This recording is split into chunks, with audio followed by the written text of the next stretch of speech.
माझं त्या तमाम संघाच्या मित्रांना, भाजपच्या कार्यकर्त्यांना, पदाधिकाऱ्यांना आणि भाजपच्या कलेने इतिहासाचा अभ्यास करणाऱ्या इतिहास अभ्यासकांना आव्हान आहे की तुम्ही माझ्याशी या सगळ्या विषयांवर 1 to 1 चर्चा करा. कुठल्या न्यूज चॅनलवर जर तुम्हाला माझ्याशी चर्चा करायची असेल तर चर्चा करा. हाणामारी करणे किंवा देशामध्ये तणावपूर्ण वातावरण निर्माण करणे हाच जर तुमचा हेतू असेल तर तुम्ही चर्चा करणार नाही. आणि जर तुमचा हेतू तो नसेल तर तुम्ही निश्चितच चर्चा कराल. तर माझं उघड आव्हान आहे या सगळ्यांच्या बाबतीमध्ये की आपण चर्चा करा. चर्चेला मी तयार आहे. सलाम, नमस्ते. माणसं जोडली पाहिजे या आपल्या यूट्यूब चॅनलमध्ये मी पैगंबर शेख आपल्या सर्वांचं स्वागत करतो. केंद्र सरकारला आणि या देशातील न्यायव्यवस्थेला नक्की या देशामध्ये हवंय काय हा खूप मोठा प्रश्न आहे आणि ही चिंतेची देखील बाब आहे. आपण पाहतोय रोज नवनवीन मुद्दे धार्मिक ध्रुवीकरण करण्यासाठी दिले जात आहेत आणि त्या मुद्द्यांमध्ये लोकांना अजिबात इंटरेस्ट नसून देखील त्याच मुद्द्यांवर लोकांना वारंवार आणण्याचा जो प्रयत्न आहे तो केंद्र सरकारकडून आणि इथल्या न्यायव्यवस्थेकडून देखील केला जात आहे.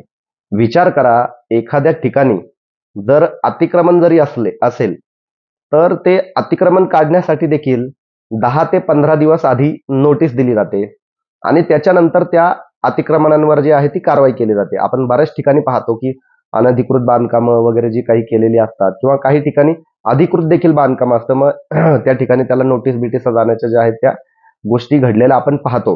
मात्र संपूर्ण देशाच्या इतिहासामध्ये उत्तर प्रदेशमधील संबलमध्ये असलेल्या शाही मशिदीच्या बाबतीमध्ये जो घडलेला प्रकार आहे तो पहिल्यांदाच घडला असेल. 19 नोव्हेंबरला संबलमधील शाही मशिदीच्या बाबतीमध्ये कोर्टामध्ये याचिका दाखल होते की त्या ठिकाणी मशीद नसून मंदिर होतं आणि ती याचिका कोर्ट स्वीकारतं आणि त्या ठिकाणी सर्वे करण्याचे जे आहे ते आदेश देतं. आणि त्याच दिवशी 19 तारखेला संध्याकाळी साधारण 6 वाजता त्या मशिदीमध्ये सर्वे करणारे लोक जातात आणि त्या ठिकाणी 6 वाजल्यापासून साधारण 8:30 वाजेपर्यंत जो आहे त्या मशिदीचा सर्वे होतो. या सगळ्या गोष्टी करून देखील प्रशासन व्यवस्थेचं, सरकारचं आणि अगदी न्यायव्यवस्थेचं मन भरत नाही. म्हणून की काय, पुनश्च एकदा 24 नोव्हेंबरला जे आहे ते त्या ठिकाणी दुसरा सर्वे करण्याचं जे आहे ते त्या ठिकाणी त्यांना मशिदीच्या जे काही प्रतिनिधी आहेत त्यांना सांगितलं जातं आणि त्या ठिकाणी मग सर्वे करायच्या वेळेस सामान्य जनता जी आहे त्या ठिकाणी त्या जनतेमध्ये काय मेसेज व्हायरल केले गेले असतील म्हणा किंवा काही गैरसमज वगैरे पसरवले असतील म्हणा, सामान्य जनता त्या ठिकाणी घोषणा वगैरे देत जे आहे ते सर्वे करण्यासाठी पुढे येते. त्या सर्वे करणारे जे काही सरकारी लोक आहेत त्या सरकारी लोकांच्या मागे येते आणि त्याच्यामधून जो काय आहे तो धार्मिक तणाव त्या ठिकाणी निर्माण होतो. आणि दुर्दैवाने असं आपण म्हणू शकत नाही, मात्र प्रशासनाच्या हलगर्जीपणामुळे त्या ठिकाणी सरकारकडून जे आहे ते 5 लोकांचा खून करण्यात येतो. त्या ठिकाणी मारले गेले वगैरे असं मी म्हणणार नाही, तर केंद्र सरकारकडून आणि न्यायव्यवस्थेकडून जो आहे तो 5 लोकांचा त्या ठिकाणी खून करण्यात येतो, जे सामान्य नागरिक होते, ज्यांचा या सगळ्या गोष्टींशी काही संबंध नव्हता आणि त्यांना मारण्यात येतं. आणि आपल्या देशामध्ये असे हजारो नागरिक जे आहेत ते इथून पुढे देखील मारले जातील का काय, हा खूप म्हणजे मोठा प्रश्न माझ्यासारख्या माणसाच्या मनामध्ये जो आहे तो निर्माण होतो. मात्र अशा पद्धतीचे सर्वे न्यायव्यवस्था करण्याची परवानगी देते याचं खूप विशेष वाटतं. आपण एखादं राहतं घर जरी असेल तर त्या राहत्या घरामध्ये देखील कुठल्याही पद्धतीचं सरकारी काम असेल तर त्याची नोटीस येते 15 दिवस आधी, महिनाभर आधी जे आहे ते नोटीस येते आणि त्याच्यानंतर जे आहे त्याच्यावर कारवाई करण्याचं जे काही इतिहास आणि ज्या काही गोष्टी आहेत ती प्रोसिजर आपण पाहतो. मात्र संबलमध्ये जी काही घटना घडली, मला असं वाटतं की देशाच्या इतिहासामधील जे आहे देश स्वतंत्र झाल्यानंतर पहिल्यांदा अशी घटना घडली असेल की ज्या दिवशी कोर्टामध्ये याचिका दाखल झाली ती याचिका कोर्टाने स्वीकारली आणि त्याच दिवशी लगेच जे आहे ते सर्वे करण्याचे आदेश दिले आणि त्याच दिवशी सर्वे करणारी टीम देखील त्या ठिकाणी पोहोचली. आणि हे सगळं होतं कुठल्या वास्तूबाबत, जी वास्तू साधारण 500 ते 600 वर्ष जी आहे, जी वास्तू जुनी आहे त्या वास्तूबाबतीत या गोष्टी घडतात. काही दिवसांपूर्वीच आपण पाहिलं की ज्ञानवापी जी काही मशीद आहे त्या मशिदीच्या बाबतीमध्ये देखील तो प्रकार आला, त्या ठिकाणी सर्वे वगैरे झाला. त्यानंतर कोणीतरी जे आहे ते राजस्थानमध्ये अजमेरमध्ये असलेली जी आहे ख्वाजा गरीब नवाज यांची जी दर्गा आहे त्या दर्ग्याच्या ठिकाणी शिवमंदिर होतं. अशा पद्धतीनं त्या ठिकाणी कोर्टामध्ये जे आहे ती त्याचाही सर्वे करण्याची जी आहे ती याचिका दाखल केली आणि ती याचिका देखील कोर्टाने स्वीकारली. आता विषय असा आहे की या सगळ्या गोष्टी नक्की कुठे जाऊन थांबणार आहेत. ख्वाजा गरीब नवाज यांची जी काही दर्गा आहे, ती दर्गा साधारण तिथे 800 वर्षापासून आहे. त्या दर्ग्यावर मी देखील जाऊन आलोय. मी त्या अजमेरच्या त्या ज्या दर्गाच्या लोकेशनवर आहे, 7 दिवस मी राहिलेलो आहे आणि मी देखील बऱ्याच गोष्टी त्या ठिकाणच्या पाहिलेल्या आहेत. आणि समकालीन जे काही बांधकाम असतं 800 वर्षापूर्वी त्या काळामध्ये जे बांधकाम डेव्हलप झालेलं असतं, त्याच पद्धतीचं बांधकाम त्या दर्ग्याचं आहे. आणि याच्यामध्ये काही विशेष वाटून घेण्याची काही गरज नाहीये. एखाद्या दर्ग्यावर कमळाची काही चित्र वगैरे असतील किंवा काही डिझाईन वगैरे असतील तर तो दर्गा लगेच मुस्लिम संस्कृतीचा भाग नसून तो हिंदू संस्कृतीचा काहीतरी भाग आहे. हा अट्टहास बाळगणे देखील पूर्णपणे चुकीचं राहील. कारण की समकालीन वेळेमध्ये त्या काळामध्ये ज्या पद्धतीचं बांधकाम होतं त्याच पद्धतीचे बांधकामाचे जे स्ट्रक्चर आहे ते प्रत्येक ठिकाणी त्याचा इम्पॅक्ट जो आहे तो प्रत्येक ठिकाणी तुम्हाला दिसून येईल. कित्येक युट्यूबरने जे आहे ते संबल मधील मशीद जी आहे तिथे आधीच मशीद होती. तिथे कुठल्याही पद्धतीचं हिंदू धार्मिक स्थळ नव्हतं. ह्याचे बरेचसे पुरावे जे आहेत ते दिलेले आहेत. तर त्यामुळे ती केस जी आहे ती कोर्टामध्ये कुठल्याही पद्धतीने टिकणार नाहीये. दुसरी गोष्ट जे ख्वाजा गरीब नवाज यांची जी काही दर्गा आहे त्याच्या बाबतीमध्ये पण ज्या काही गोष्टी, पुरावे, एव्हिडन्स, रेफरन्स वगैरे जे काही दिले आहेत तर त्याच्यावरूनही हे लक्षात येते की याही गोष्टी कोर्टामध्ये कुठल्याही पद्धतीने टिकणार नाहीये. मात्र या गोष्टी का केल्या जात आहेत हा खूप मोठा प्रश्न आहे की आज देशामध्ये ज्या काही समस्या आहेत, म्हणजे देश एका विदारक अवस्थेमधून चाललेला आहे की देशामध्ये बेरोजगारी मोठ्या प्रमाणामध्ये वाढलेली आहे, महागाई मोठ्या प्रमाणामध्ये वाढलेली आहे. डेव्हलपमेंटच्या नावाने जर पाहिलं आपण तर आपण खूपच मागे आहोत सध्याच्या घडीला. आणि या सगळ्या गोष्टीतून लक्ष हटवण्यासाठी वारंवार हिंदू मुस्लिम तणाव जो आहे तो राष्ट्रीय पातळीवर निर्माण केला जात आहे. आणि या गोष्टीतून देशाची जी काही प्रतिमा आहे ती प्रतिमा खूप चांगली होते अशातला भाग नाहीये. कारण आंतरराष्ट्रीय पातळीवर देशाची जी प्रतिमा आहे ती दिवसेंदिवस ढासळत चाललेली आहे. त्यामुळे या सगळ्या गोष्टींची काळजी केंद्र सरकार इथल्या न्यायव्यवस्थेला आहे का नाही हा सगळ्यात मोठा प्रश्न माझ्यासारख्या माणसाला पडतो. बरेच जण म्हणतात की दर्गा जे आहे तो इस्लामचा भाग नाहीये. दरगाह हा भारतीय मुस्लिमांच्या संस्कृतीचा जो आहे तो भाग आहे आणि तो कित्येक शेकडो वर्षांपासून जो आहे तो भाग आहे. आपण पाहतोय की आजही आता हे म्हणतात की मुस्लिमांमध्ये जे आहे ते कबर वगैरे नसते, तर कबरवर वगैरे जात नाही, तर हे देखील खूप चुकीचं आहे. आजही ज्या ज्या वेळी इथला मुस्लिम हज आणि उमराला जातो त्यावेळी पैगंबर साहेबांच्या कबरीला तो भेट देतो. आजही इराणमध्ये इमाम हुसेन यांची जी काही कबर आहे त्या कबरीवर जगभरातले मुस्लिम जे आहे ते भेट देतात. तर हे काय आहे मग? ते कशाचा रिस्पेक्ट करतात मग? ह्याचं उत्तर जे कुठले लोक या विषयांवर गैरसमज पसरवतात मुस्लिमेतर बांधवांमध्ये त्याचं त्यांनी उत्तर द्यावं. ख्वाजा गरीब नवाज हे एक सुफी संत होते. विशेष वाटतं मला ज्या सुफी संत परंपरेविषयी संघाचे लोक, भाजपचे लोक, संत परंपरा ही खूप उदात्त आहे. इव्हन नरेंद्र मोदींनी देखील त्यांच्या भाषणांमधून जे आहे ते सुफी संतांचं, सुफी परंपरेचं जे आहे ते कौतुक केलं होतं.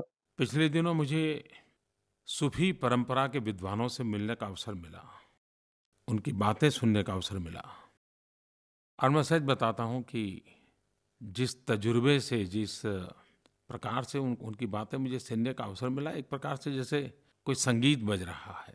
उनके शब्दों का चयन, उनका बातचीत का तरीका, यानी सूफी परंपरा में जो उदारता है, जो सौम्यता है, जिसमें एक संगीत का लय है, उन सब की अनुभूति इन विद्वानों के बीच में मुझे हुई।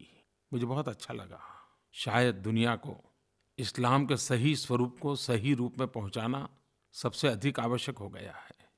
मुझे विश्वास है कि सूफी परंपरा जो प्रेम से जुड़ा हुआ है, उदारता से जुड़ा हुआ है, वे इस संदेश को दूर दूर तक पहुंचाएंगे जो मानव जात के लाभ करेगा, इस्लाम का भी लाभ करेगा।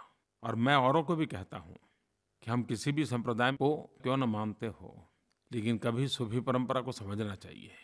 त्याच सुफी परंपरेचं जे आहे ते परमोच्च बिंदू काय म्हणू शकतो आपण की मुकुटमणी असलेले ख्वाजा गरीब नवाज यांच्या कबरीविषयी, यांच्या दरगाहविषयी जी काही गोष्टी आता केल्या जात आहेत भाजपकडून आणि भाजपच्या संबंधित संघटनांकडून या अतिशय लाजिरवाण आहेत. आजपर्यंत आपण पाहाल की जे जे कुठले प्रधानमंत्री या देशामध्ये आले त्या सर्व प्रधानमंत्र्यांनी ख्वाजा गरीब नवाज यांच्या दरगाहावर जी आहे ती चादर पाठवलेली आहे आणि ही या देशाची संस्कृती आहे.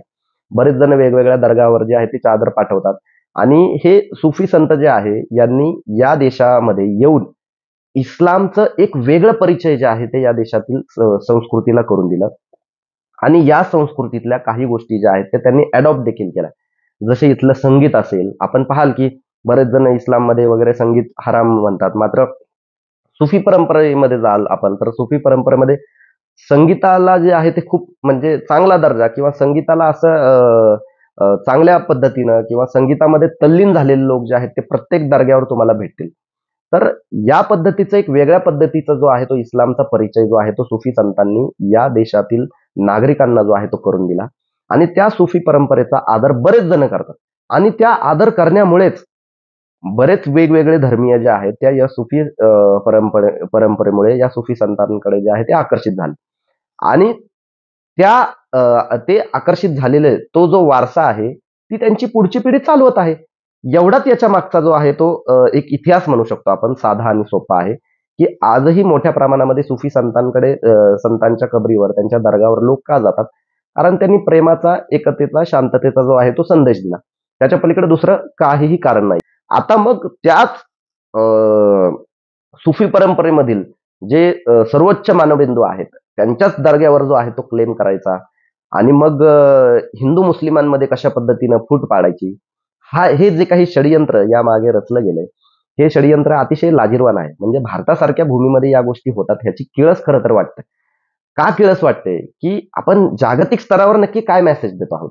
आज बरेच जण सांगतात की सौदी अरबमध्ये जे आहे ते हिंदूंचं मंदिर बांधलं गेलं आणि त्या सौदी अरबमध्ये भारतामध्ये जे भारतामधून काय मेसेज जातो नक्की की दररोज कुठल्या तरी मशिदीखाली मंदिर शोधलं जातंय, दर्ग्याखाली जे आहे ते शिवमंदिर शोधलं जातंय आणि आज एखाद्या मशिदीचा सर्वे करण्याची ऑर्डर कोर्ट देतंय आणि आजच सर्वे केला जातोय आणि परत आठवडाभराने परत सर्वे होतोय आणि त्या सर्वेमध्ये इथली प्रशासन व्यवस्था, इथली न्याय व्यवस्था, इथलं सरकार 5 जणांचा खून करते.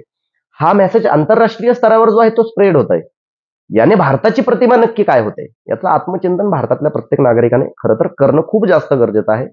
कारण की आपण खूप चुकीच्या डायरेक्शनने जो आहे तो देशाला घेऊन जात आहोत आणि याची जबाबदारी देशाचे प्रधानमंत्री नरेंद्र मोदी, उत्तर प्रदेशचे मुख्यमंत्री योगी आदित्यनाथ आणि या देशाचे न्याय व्यवस्था जी आहे, जे न्यायाधीश वगैरे असतील, सन्माननीय न्यायाधीश, त्यांनी याची जबाबदारी घेणं गरजेचं आहे. कारण ते शासकीय खून आहेत, ते काही कुठल्या गोष्टीने मारले गेलेले लोक नाहीयेत, तर सरकारी खून आहेत ते. त्याच्या पलीकडे काही नाहीये.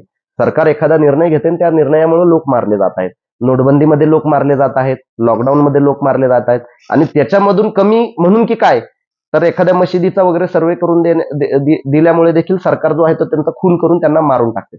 तर इथं जगणं खूप जे आहे ते लोकांचं सरकारने ऑलरेडी अवघड करून ठेवलंय आणि त्याच्यामध्येही लोक जगत असतील तर सरकार त्यांना वेगवेगळ्या मंदिर आणि मशिदीच्या कारणाने गोळ्या घालून ठार मारते.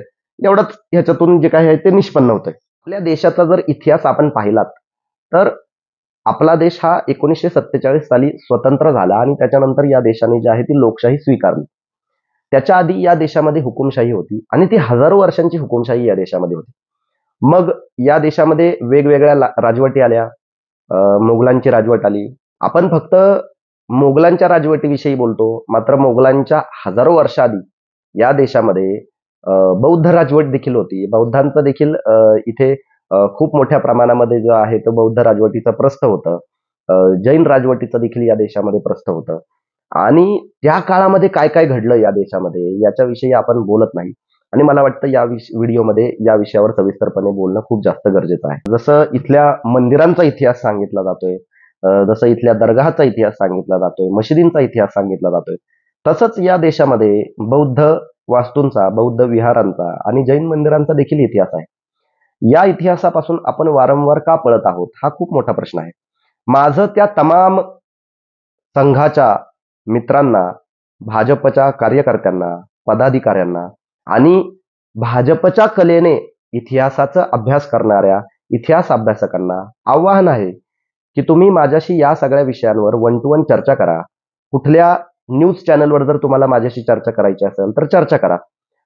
हाणामारी करणे किंवा देशामध्ये तणावपूर्ण वातावरण निर्माण करणे, हाच जर तुमचा काय म्हणतात त्याला की हेतू असेल, तर तुम्ही चर्चा करणार नाही. आणि जर तुमचा हेतू तो नसेल, तर तुम्ही निश्चितच चर्चा कराल.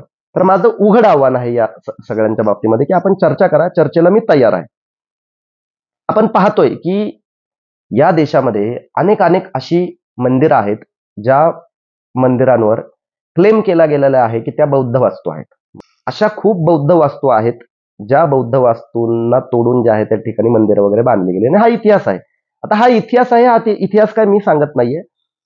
हा इतिहास जो आहे तो वेगवेगळ्या पुस्तकांमधून जो आहे तो समोर आलेला आहे आणि एक तर एवढा मोठा रेफरन्स देणार आहे, की तो रेफरन्स खूप जास्त महत्त्वाचा आपल्यासाठी राहील. तर सगळ्यात पहिला तर रेफरन्स मला द्यायचा आहे हा हिंदू हृदय सम्राट बाळासाहेब ठाकरे यांचे जे वडील होते प्रबोधनकार ठाकरे, त्यांनी जे काही त्यांच्या देवळाचा धर्म आणि धर्माची देवळे हे जे पुस्तक आहे, हे पुस्तक इथल्या प्रत्येक हिंदू बांधवांनी वाचावं. एकदा वाचावं. का वाचावं? कारण त्याच्यामध्ये खूप साऱ्या गोष्टींचे जे आहे ते रेफरन्स त्यांनी दिलेले आहेत. आता त्यांच्या त्या देवळाचा धर्म आणि धर्माची देवळे या पुस्तकामध्ये प्रबोधनकार ठाकरे काय लिहितात? बौद्ध धर्म हाच भारतीय मातीतला पहिला आणि खरा मानव धर्म होय. हाच धर्म भारतीय संस्कृतीवरचा आद्य आणि सखोल ठसा आहे. बौद्ध धर्माचे चेहरे तरी किती लपवणार? ज्यापुरी, शृंगेरी, बद्रीनाथ, द्वारका या ठिकाणी शंकराचार्यांची 4 हिंदू धर्मपीठे स्थापन केली, ती ठिकाणे मूळची बौद्ध चळवळीचीच महान केंद्रे होती. हे कोण म्हणतंय? हे मी नाही म्हणत आहे, हे म्हणतात प्रबोधनकार ठाकरे. पूर्वीचे जगन्नाथाचे मंदिर हे पूर्वीचे बौद्ध मंदिर होते. शृंगेरीचा शंकराचार्यांचा मठच बौद्ध स्तूपाच्या जागेवर झालेला आहे. श्रीशैलमचे मंदिरही पूर्वीचे बौद्ध शिल्प होते.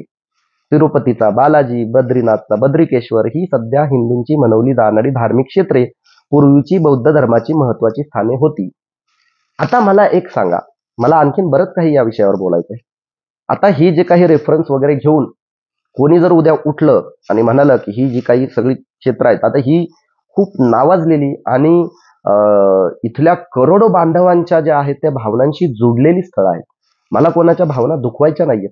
मात्र मला त्या सर्वांना एक प्रश्न विचारायचा आहे, की या सगळ्या स्थळांवर घेऊन जर कोणी कोर्टामध्ये गेलं आणि या सगळ्या जागांचे जे आहे ते सर्वे करायचे, पुरातत्व विभागाने त्यांचे सर्वे करण्याची जी आहे ती अनुमती द्यावी, असं जर या कोर्टाला विचारलं, या न्यायव्यवस्थेला विचारलं, तर ती याचिका हे कोर्ट स्वीकारेल का?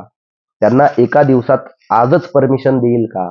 आणि आजच त्या ठिकाणी जाऊन सर्वे होईल का? हा खूप मोठा प्रश्न आहे. त्याही पलीकडे जाऊन त्याच पुस्तकामध्ये प्रबोधनकार ठाकरे काय लिहितात? फार दूर नको, लोणावळ्याजवळची कार्ला लेणी पहा.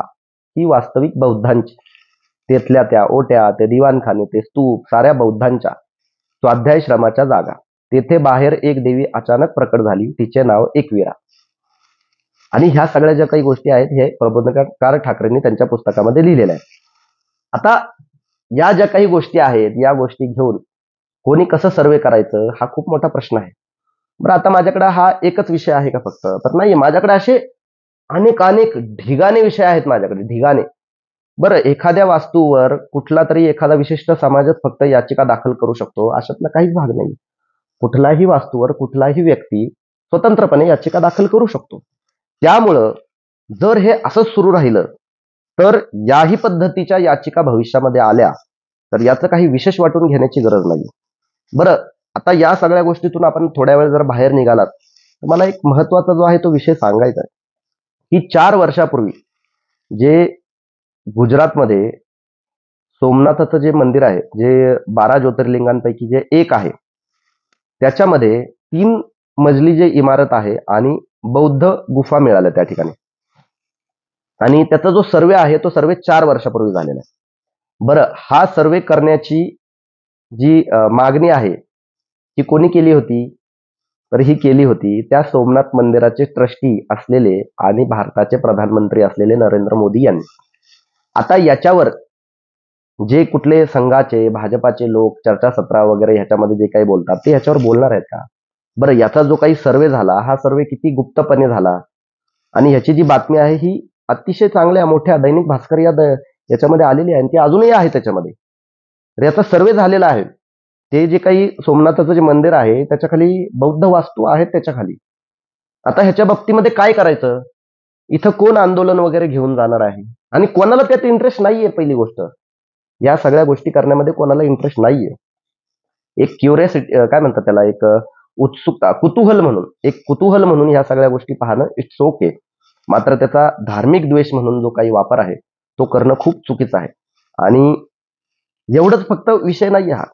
आता तुम्हाला मी आणखीन एक सांगतो की जे कोल्हापूरचं जे महालक्ष्मी मंदिर आहे, ते महालक्ष्मी मंदिर हे जैन मंदिर होतं. असे कितीतरी त्याचे जे आहेत ते युट्यूबवर व्हिडिओ आहेत त्याचे सबळ पुराव्यासह जे आहेत ते लोकांनी दिलेले आहेत. त्याच्यामध्ये तुम्ही पाहू शकता. स्वतः युट्यूबवर जा, युट्यूबवर सर्च करा कोल्हापूर महालक्ष्मी मंदिर जैन मंदिर, एवढंच सर्च करा. तुम्हाला ढिगाने व्हिडिओ त्या ठिकाणी मिळते. आणि त्याच्यामध्ये किती लेख वगैरे लिहिलेले आहेत. तिथं भगवान महावीर यांच्या ज्या काही मूर्त्या आहेत त्या अजूनही त्या ह्याच्यामध्ये ज्या मंदिराच्या ठिकाणी जे आहेत ते भगवान महावीर यांची मूर्ती आहे, त्या सगळ्या गोष्टी त्याच्यामध्ये दाखवल्या जातील. त्या व्यवस्थित पद्धतीने पाहून घ्या. सगळ्यात मोठी गोष्ट तर काय माहितीये का, मागच्या वेळी एक साधारण ज्ञानव्यापीचा विषय झाला. त्यानंतर पुण्यातल्या पुण्येश्वरचा एक जे शेख सल्लाजी दर्गा आहे त्या दर्ग्याचा विषय झाला. तिथं पुण्येश्वरचं मंदिर वगैरे आहे वगैरे अशा पद्धतीचे जे काही विषय चालू होते, त्याही वेळी आपण रेफरन्स सोबत ते खोटं आहे ते सिद्ध करून जे आहे ते दाखवलेलं होतं. त्यानंतर जे आहे ते काही जण पुढे आले आणि ते म्हणाले की पंढरपूरचं जे विठ्ठलाचं मंदिर आहे ते मंदिर म्हणजे एक बौद्ध विहार आहे. आणि त्याचे देखील ढिगाने व्हिडिओ युट्यूबवर आहेत. खूप सारे व्हिडिओ जे आहेत ते युट्यूबवर आहेत. आणि मला ह्या गोष्टी सांगताना खूप चांगलं वाटतंय अशातला काही भाग नाहीये. मला ह्या गोष्टी सांगताना खूप वाईट वाटतंय. इव्हन मी देखील वारीमध्ये जात असतो. पण मला ह्या गोष्टी अशा काहीतरी उपद्व्याप वगैरे करावे असं कधी वाटत नाही. पण काय झालंय की या ज्या काही सगळ्या गोष्टी सुरू आहेत, या सगळ्या गोष्टी अंततः इथं येऊन थांबणार आहेत, हे फक्त मला सांगायचंय. कारण की ज्यावेळी आपण प्रार्थना स्थळ कायदा 1991 बनवला, त्यावेळी त्याच्यामध्ये आपण म्हणालो की 1947 नंतर जे कुठलं प्रार्थना स्थळ ज्या अवस्थेत होतं ते त्याच अवस्थेत राहणार आहे. आणि त्याच्यामध्ये अयोध्येचं जे राम मंदिर आहे ते एक्सेप्शनल मध्ये आपण टाकलं होतं. आणि अयोध्येचं मध्ये जे आहे ते राम मंदिर उभारलं आणि त्याचं अभिनंदन आणि त्या सगळ्या गोष्टी सेलिब्रेशन वगैरे जे आहे ते सगळं देशभर आणि जगाने त्या सगळ्या गोष्टी पाहिल्या. तर त्याच्यानंतर ज्या आहेत या गोष्टी होणार नाही असं आपण भारतामध्ये भारताच्या नागरिकांनी जे आहे ते संसदेमधून ठरवलं. मात्र जर आता त्या गोष्टीचा गैरवापर वेगळ्या पद्धतीने केला जात असेल की त्या कायद्यामध्ये फक्त त्या वास्तूचं बदल होणार नाही असं सांगितलेलं आहे, सर्वे करणार नाही असं कुठं सांगितलेलं आहे, असा एक युक्तिवाद जो आहे तो मांडला गेला. आणि मग ज्ञानव्यापी मशी जे आहे त्याचं सर्वेचं जे आहे ते आदेश दिला गेला आणि मग ते तिथून पुढे सगळं जे आहे ते काय सुरू झालं. मग असं जर असेल तर मग हा नियम सगळ्याच जो आहे तो स्थळांना लागू केला पाहिजे आणि सगळ्या स्थळांचं जे आहे ते सर्वे झालं पाहिजे का, हा माझा प्रश्न आहे. आणि याचं उत्तर जर हो असेल तर माझ्या या सगळ्या गोष्टींना ज्या आहेत त्या शुभेच्छा आहेत. कारण की मला असं वाटतं की आपण या देशाला एका विनाशाच्या दरीमध्ये जे आहे ते ढकलत आहोत. कारण की इतिहासामध्ये कितीही तुम्ही गेलात तर इतिहासामध्ये तुम्हाला चांगलं असं काही मिळणार नाहीये. बऱ्याचशा गोष्टी या वाईटच मिळणार आहेत. कारण इतिहास हा अन्यायानेच कायम भरलेला जो आहे तो समोर ठेवला जातो. त्याच्यामध्ये न्याय कुठेतरी मिळाला जो आहे तो हे कायम सांगण्याचा जो प्रयत्न आहे तो मोठ्या प्रमाणामध्ये राजकीय व्यवस्था इथली करते असं मला तरी निदान वाटत नाही. आणि या जर गोष्टी अशाच पद्धतीनं पुढेही चालू राहिल्या तर मला असं वाटतं की प्रत्येकच धर्मीय अशा पद्धतीनं जे आहे ते वेगवेगळ्या धार्मिक स्थळांवर जे आहे ते क्लेम करतील आणि म्हणतील की ह्याच्या खाली हे होतं. मध्ये तर काही दिवसांपूर्वी एक जणांनी घर बांधायला काढलं होतं आणि ते घर बांधत असताना त्यांच्या उत्खननामध्ये त्यांना महावीरांची जी आहे ती मूर्ती भेटली. त्याच्यावर कोणी आक्षेप घेतला नाही. मला कौतुक आहे त्या जैन बांधवांचं की कोणीही आक्षेप घेतला नाही की बाबा इथे जैन मंदिर होतं तर इथे जैन मंदिर जे आहे ते बांधलं पाहिजे. खोदकामामध्ये बऱ्याच ठिकाणी बऱ्याच काही गोष्टी मिळू शकतात. मात्र किती खोदायचं आता ते आणि किती त्या गोष्टी शोधायच्या, हा खूप मोठा प्रश्न आहे. आपण लोकशाही स्वीकारलेली आहे, लोकशाहीकडे वळलेलो आहोत. या देशामध्ये साधारण 27 लाख मंदिरं आहेत. आता 27 लाख आणि आणखीन एक मंदिर निर्माण करण्यासाठी किती मशिदं पाडली जाणार आहेत, किती दरगाह जे आहेत ते पाडले जाणार आहेत. आणि हे दरगाह पाडल्यानंतर किंवा पाडताना किंवा ह्या सगळ्या गोष्टी होताना किती माणसं नक्की मारली जाणार आहेत, हा खूप मोठा प्रश्न आहे. आज देशाचे महत्वाचे मुद्दे नक्की काय आहेत? आज आपण पाहतोय की देशामध्ये महागाई मोठ्या प्रमाणामध्ये वाढलेली आहे, बेरोजगारी आहे, सुविधा ज्या आहेत त्या बेसिक सुविधा देखील नागरिकांना मिळत नाहीत. आणि या सुविधा मिळत नसताना हजारो वर्ष, शेकडो वर्ष आधी काहीतरी कुठल्या तरी वास्तू बांधल्या गेलेल्या आहेत आणि त्या वास्तूचं उत्खनन करत बसायचं आणि तिथं काहीतरी नवीन वास्तू बांधायची, असं काहीतरी प्रोजेक्ट लोकांच्या समोर आणायचं. म्हणजे लोक मागतायत तुम्हाला रोजगार, लोक मागतायत तुम्हाला काय म्हणतात स्वस्ताई, आणि तुम्ही त्यांना देताय काय सर्वे, तुम्ही त्यांना देताय दंगली, तुम्ही त्यांना देताय कर्फ्यू, आणि तुम्ही त्यांना गोळ्यांनी ठार मारताय. हे आपण लोकांना देतोय. बरं, हे कोणाला मिळतंय? फक्त हे मिळतंय सामान्य नागरिकांना या देशात. आणि अमित शहा यांच्या मुलांना काय मिळतंय? अमित शहा यांच्या मुलांना मिळतंय आयसीसीचं अध्यक्षपद. म्हणजे तुम्ही इथे प्रत्येक धार्मिक स्थळाच्या खाली काही ना काहीतरी शोधत बसायचंय. ते तुमचं काम आहे. म्हणजे त्या शोधणाऱ्या लोकांचंही मला कौतुक वाटतंय. ते तुमचं काम आहे. आणि इथे अमित शहाचा मुलगा काय बनणार? तो आयसीसीचा अध्यक्ष बनणार. तो कुठल्याही ह्याच्यामध्ये सर्व्हेमध्ये, तो कुठल्याही याच्यामध्ये येणार नाहीये. मात्र तुमची मुलं जी आहेत ती त्या ह्याच्यामध्ये मारली जात आहेत. तर या सगळ्या गोष्टींचा सारासारपणे या देशातील नागरिकांनी विचार करणं खूप जास्त गरजेचं आहे. आपण कुठल्या दिशेने या देशाला नेतोय? काय याच्यातून आपल्याला मिळणार आहे? हुकुमशाहीमध्ये ज्या वेळी ज्या राजवटी आल्या त्या राजवटींनी काही ठिकाणी अतिवादीपणा केलेला आहे. बौद्ध स्तूपांची मंदिरं झालेली आहेत, जैन मंदिरांची जी आहेत ती हिंदू मंदिरं झालेली आहेत, हिंदू मंदिरांची काही ठिकाणी मशिदी झालेल्या आहेत. या गोष्टी आपण नाकारल्या नाही पाहिजेत. हा, प्रत्येकच ठिकाणी क्लेम करत बसाल तर ते प्रत्येक ठिकाणी देखील बरोबर नाही. काही ठिकाणी ज्या आहेत त्या गोष्टी घडलेल्या देखील आहेत, तर त्याही नाकारता कामा नाहीत. त्याही गोष्टी आत्मीयतेने स्वीकारल्या पाहिजेत. मात्र ह्या गोष्टीतून मिळणार काय आहे पुढे जाऊन, हा खूप मोठा प्रश्न आहे. मग आता कोणीतरी म्हणेल की मग ही जी मंदिरं होती ती मंदिरं जे आहेत तिथं मशीद बांधली, मग त्याची मंदिरं करा. मग उद्या कोणीतरी उठेल, ही जी मंदिरं होती ही बौद्ध वास्तू होती, ही विहारं होती, मग ही विहारं जी आहेत ती मंदिरं आहेत, तर ती मंदिरं तिथली तोडा आणि मग तिथं विहारं बांधा. कोणीतरी उठेल आणि म्हणेल की मग इथं जे मंदिर आहे हिंदू मंदिर आहे, इथे काही वर्षांपूर्वी काही हजार वर्षांपूर्वी इथं जैन मंदिर होतं, मग हे जैन मंदिर जे आहे ते परत आम्हाला पाहिजे. मग या सगळ्या गोष्टी जर भारत देशामध्ये घडत गेल्या तर ह्या देशाची अवस्था नक्की काय होईल? याचा सारासारपणे फक्त विचार करा आणि या सगळ्या गोष्टींच्या बाबतीमध्ये सरकारला प्रश्न विचारा की आमचे नक्की प्रश्न काय आहेत, आम्हाला नक्की काय हवंय आणि तुम्ही आम्हाला देताय काय. मला असं वाटतं की या सगळ्या गोष्टींमध्ये बऱ्याच काही गोष्टी, बरेच रेफरन्स मी दिलेले आहेत. या सगळ्या गोष्टीतून हे सगळे रेफरन्स मी आज का देतोय? मागच्या वेळी देखील ज्ञानव्यापी मशिदीचा ज्यावेळी मुद्दा आला होता त्यावेळी देखील मी खूप सॉफ्टली आणि खूप काय म्हणतात फक्त पुस्तकाचे रेफरन्स दिले. मात्र यावेळी खूप डीपली जाऊन का रेफरन्स दिले? कारण की या गोष्टी कळल्या पाहिजेत की आपल्या देशाचा इतिहास काय आहे. आपल्या देशाचा इतिहासच तसा आहे. आता जगभरामध्ये असे बऱ्याच ठिकाणी जे आहेत बऱ्याच गोष्टी घडलेल्या आहेत. आता ते इस्रायल पॅलेस्तीन जे काही युद्ध चालू आहे, ते मस्जिद अल अक्सा आणि ते टेम्पल माउंट जे काही आहे त्याच्यावरून, तसल्या परिस्थिती मग आपल्याला या देशामध्ये जे आहेत ते काय निर्माण करायचे आहेत का? बरं, ते काय फक्त एका विशिष्ट धर्मियांपुरत्या काही मर्यादित आहेत का? तर अशाही भाग नाही की हिंदू मुस्लिमांपुरत्या या मर्यादित आहेत, अशातलाही भाग नाही. इथं कित्येक अशा हजारो अशा वास्तू आहेत ज्या वास्तू बौद्ध कालीन आहेत, ज्यांची मंदिरं झालेली आहेत. अशा कित्येक अशा वास्तू आहेत जे जैन मंदिरं होती, ज्यांचे हिंदू मंदिरांमध्ये जे आहे ते नंतर रूपांतर करण्यात आलेलं आहे. तर मग हे जे काही आहे हे कुठं जाऊन थांबणार आहे याचा सारासारपणे फक्त विचार करा. आणि मला असं वाटतं की ह्या ज्या काही सर्वे वगैरे या ज्या काही गोष्टी आहेत या गोष्टी थांबवल्या गेल्या पाहिजेत. सरकारी लेवलवर जर कोणाला काही करायचं असेल सरकार म्हणून, तर त्यांनी ते करावं, त्याचे सर्वे करावे, त्याचा एक डेटा डॉक्युमेंटेशन जो आहे तो लोकांपर्यंत आणावा. इंटरेस्ट म्हणून बरं का, द्वेष म्हणून नाही, इतिहास म्हणून लोकांच्या समोर येऊ दे की काही प्रॉब्लेम नाही. मात्र त्याच्यामध्ये काहीतरी आता बदल करायचा आहे, त्या गोष्टी काहीतरी चेंज करायच्यात, या उद्देशाने जर काही या गोष्टी समोर येणार असतील तर मला असं वाटत नाही की या देशामध्ये कुठल्याही पद्धतीची शांतता नांदेल.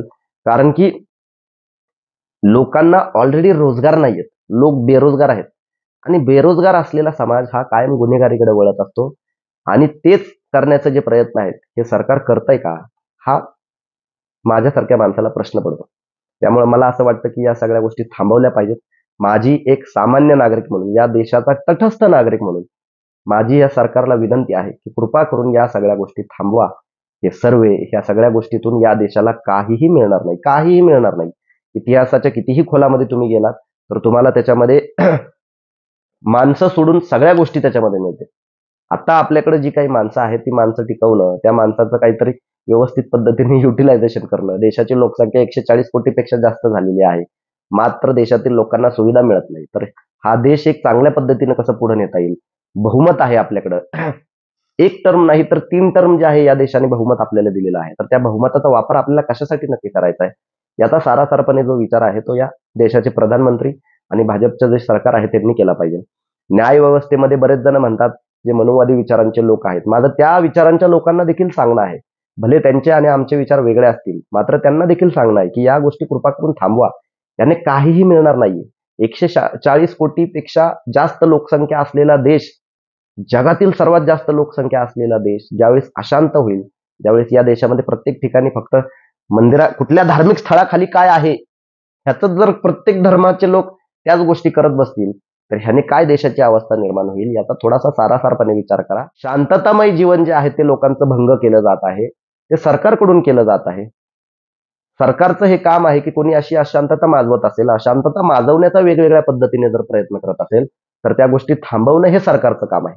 मात्र सरकार ते करतानाच दिसत नाही. या व्हिडिओच्या माध्यमातून मला ज्या काही गोष्टी मांडायच्या होत्या त्या मी मांडलेल्या आहेत. जर आपल्याला या गोष्टी पटल्या असतील किंवा आपल्याला जर वाटलं की हा व्हिडिओ उपयोगी आहे, तर कृपया जास्तीत जास्त लोकांना शेअर करा. एवढंच मी सांगतो आणि थांबतो. धन्यवाद. जय हिंद, जय महाराष्ट्र, जय संविधान, जय भीम.